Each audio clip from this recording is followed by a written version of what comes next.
Sveiki, atvykome pas klientą, kur sumontuotas 16 kW midėja šilumos siurblys. Jis šildys senos statybos apie 90 kvadratų ploto, liaudiškai vadinama alytnamį. Esame prie 16 kW midėja šilumos siurblio lauko bloko. Matom, kaip dirba, girdim, kaip dirba.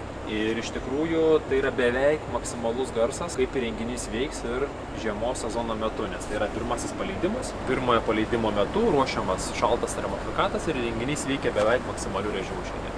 Kadangi instaliuojant įrangą neturėjome kieto pagrindo, tai buvo priimtas sprendimas įrengti šaligatvio bortelius ir taip sukurti stabilų ir kokybišką pagrindą šitam šilumos siurbliui. Tarp tvirtinimo kronšteino ir įrangos korpuso visais atvejais statomos svorį atitinkančios izoliacinės gumos, kurios sugeria vibracijos likučius, sklindančius nuo kompresoriaus į kronšteiną.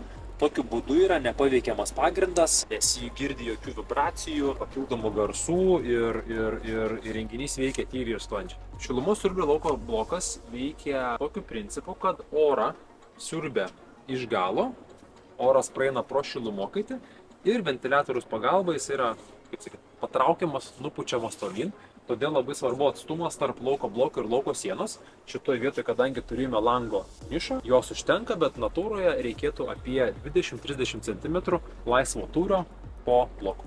Lašantis vanduo iš šilumos siurblio lauko bloko yra visiškai įprasta įkvėpimo sąlyga. Kondensatas susidaręs ant lauko bloko turi nubėgti, žiemos metu jis turi atitirpti. Tokiu būdu susidaręs vanduo laša šiuo atveju ant žemės.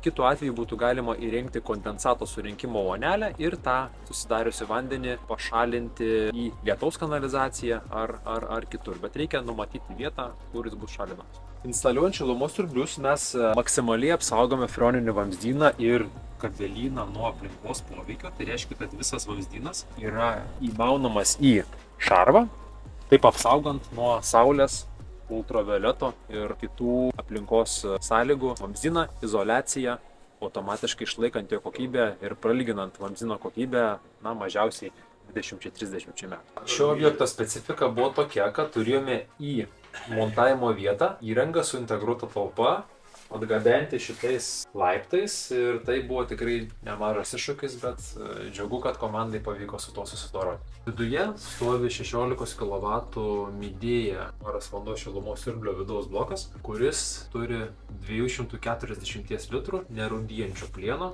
karšto vandens talpą. Šito objekto niuansai ir iššūkiai buvo tokie, kad reikėjo šitokio aukščio įrenginį sumontuoti sąlyginai žemo rūsio patalpose. Taip pat buvo pritaikyta nemažai nestandartinių sprendimų, kad tas būtų įgyvendinta, bet lygiai taip pat komandai pavyko tai padaryti ir pasiekti gerą rezultatą. Sistemoje palikome veikti seno kieto kuro katilą, kurį klientas esant poreikiu galės bet kada užkurti ir pilnumoje naudoti.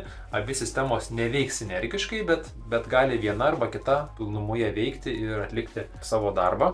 Taip pat sistemoje buvo įrengtas magnetinis purvo separatorius, kuris visas metalinės dalis, šiukšles, kurios susidaro sename metalinėme vamzdyne, surinks ir tokiu būdu apsaugo šilumos siurblio vidaus bloke esantį cirkuliacinį siurblį nuo apnašų ir šiukšlių. Kadangi šilumos siurblio vienas esminių energijos elementų yra elektros tiekimas, tai pat labai svarbu, kad įrenginys būtų prijungtas tinkamai ir taip, kaip reikalauja gamintojas. Tai šitame objekte, kaip ir visuose, statome atskirą elektros įvado dėžutę, kurioje yra du automatiniai jungikliai. Vienas yra vidaus blokui, kitas yra lauko blokui. Taip užtikrinant kokybišką energijos tiekimą ir gedimo atveju savalaikį elektros tiekimo atjungimą, kad nesugadinti įrangos.